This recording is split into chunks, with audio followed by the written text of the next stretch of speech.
Hello, friends, fans, and dairy products of all ages. This is Cheese of Ages, once again complaining about Mike Mearls being divorced from the reality of game design. Now, this is going to be another continued nitpicky kind of thing.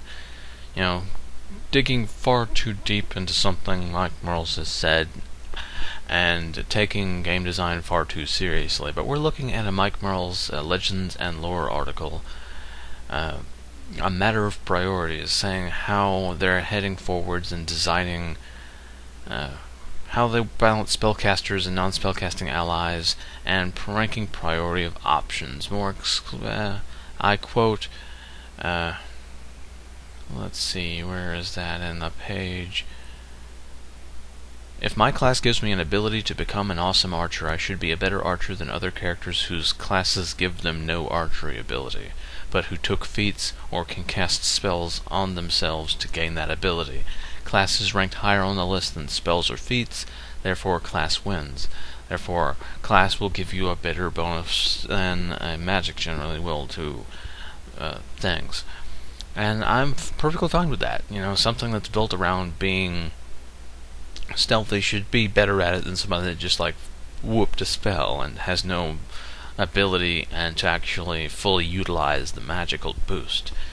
I mean, it's just making yourself invisible doesn't make you any better at moving around quietly, kind of deal.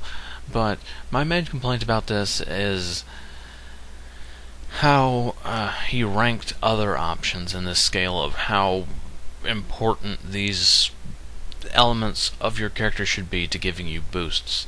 And it kind of is something I can point at to showing how divorced they are from the actual lore and role-playing aspects of something that of a system they say is going to be infused in roleplay and have a huge roleplay element to it. I'm not hitting on previous points from my complaint about how they did skill focus and stuff like that for the rogue and the bard. Now, let's say here, the class being at the top of the list, I'm in full favor of. But let's look at how he ranks everything else. Classes sit at the top of the list, followed by races, spells, backgrounds, and feats. That's right, ladies and gentlemen.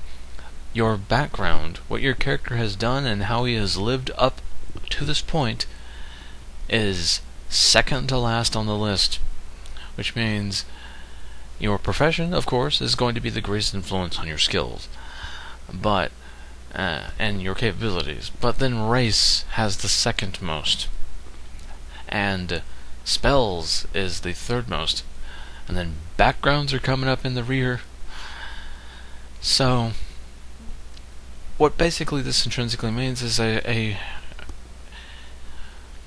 let's go in, let's use an example to explain how races and backgrounds having differing levels of boost, and races being the one that gets more, makes no freaking sense from a lore standpoint.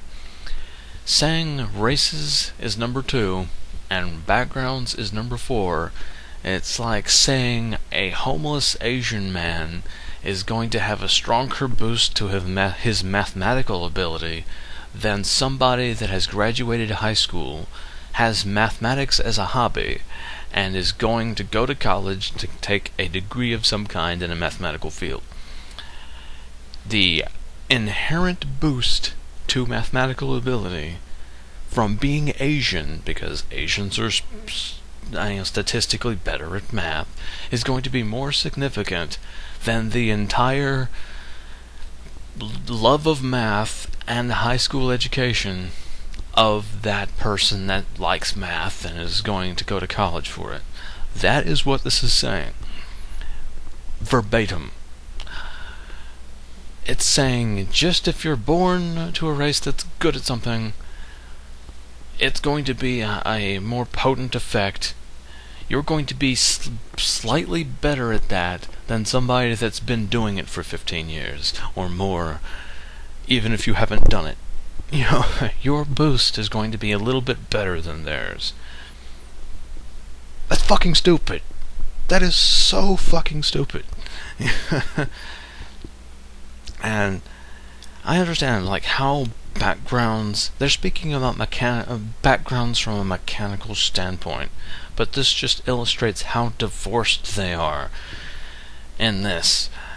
How rules heavy they're going with this design, despite saying that their rules are going to be roleplay infused. They have backgrounds as a design element that is less important than your race. You know, they have genetic boosts being more significant than decades upon decades of experience. They have backgrounds as the second least important influence on your character. That's fucking stupid. If I spend 20 years of my life living a certain way, that 20 years of my life living a certain way better the frack have a big influence on my character. And it should... Yeah. How I've lived my life up to this point is a heck of a lot more influential on my life than me being a Caucasian. That's just freaking silly that they have races so high above backgrounds, and backgrounds is so far down this list. Just shows how divorced they are from the actual roleplay they claim to be espousing. Now, I might seem to be a little bit nitpicky, and I might be going too far deep into this side right here.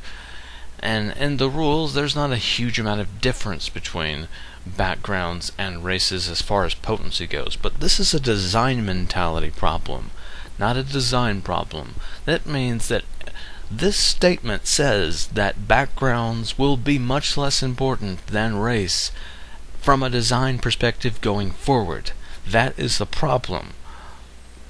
That is what I'm freaking complaining about. Backgrounds, if they are this far down the list and influence on your character's abilities, they need to be redesigned to be higher up on the list. I don't want to see a situation that already exists where bards are better at things than classes that are built around it without any effort. It's this kind of design mentality, this kind of skewed perspective on roleplay infusion that is creating issues like that for some reason few people are making complaints about or noticing. Why am I and the couple of people in the comment section from my previous video the only ones that see how fracked up these design choices are? I'm probably going to have even fewer people agreeing with this, but this is mainly me pointing at Mike Mearls and saying, look at your skewed perspective. It's slightly askew. Do something about it. Fix it. What is freaking wrong with you? I understand right now in the rules that, backgrounds, they give you your proficiencies. This is the skill set you can do. And races are designed like, oh, your race is naturally a little better at this, so you get a little boost to that. If you don't have the proficiency, you are not going to be making that check as well. I understand it works, but I'm not complaining about how the two work intrinsically right now. I'm mainly trying to draw emphasis to the fact of this design skew in perspective. Why are backgrounds so far down the list? Why is how your character has lived up to this point such a small influence compared to classes, races, and spells? Why is it so far down the list of influence on your character's ability? It doesn't make any sense. If anything, if you want to keep races where they are, put backgrounds ahead of spells. Retweak things. This is a clear illustration of how things are rules heavy and not geared towards the roleplay they've been espousing. Why is the most roleplay infused element of the game one of the least important? That's all I'm saying. If this game's going to be a roleplay focused game and you're trying to bring roleplay tools to the gamers, why is roleplay so unimportant? Why are there so many mechanics that break elements of roleplay? Why is a bard with no effort, only taking one option, twice as good as characters that build to it that aren't a bard, and whose entire class is built around the gimmick of them being good at it? Doesn't make sense. Doesn't make a darn lick of sense. Get your freaking heads on straight. Why are there no more freaking packets coming out when there's this many intrinsic flaws to the freaking game from a fundamental design standpoint? This is just wrong. The bard and the rogue need a major fix. Your perspective on design going forward needs a major tweak. Fix it.